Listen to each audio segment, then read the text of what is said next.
இன்று மே 19 2026 செவ்வாய்க்கிழமை நாம் காலையில் கணித்தபடியே இந்திய பங்குச்சந்தை மிகுந்த ஏற்ற இறக்கத்துடன் காணப்பட்டு இறுதியாக சற்று சரிவுடன் நிறைவடைந்தது. காலையில் அமெரிக்கா ஈரான் இடையேயான பதற்றம் சற்று தணிந்த செய்தியால் சந்தை நல்ல கேப் அப் ஆகி நிஃப்டி 23782 புள்ளிகள் வரை உயர்ந்தது.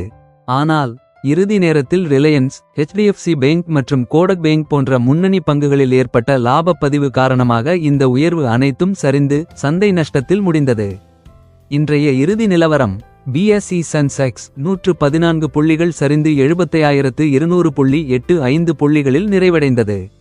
நிஃப்டி 50 புள்ளிகள் சரிந்து 23618.00 புள்ளிகளில் முடிவடைந்தது.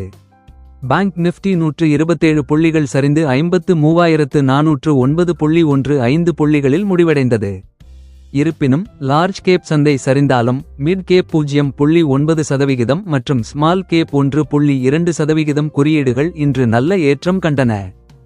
இந்த வீடியோ பிடித்து இருந்தால் லைக் பண்ணுங்க, ஷேர் பண்ணுங்க, கமெண்ட் பண்ணுங்க மற்றும் சப்ஸ்கிரைப் பண்ணவும்.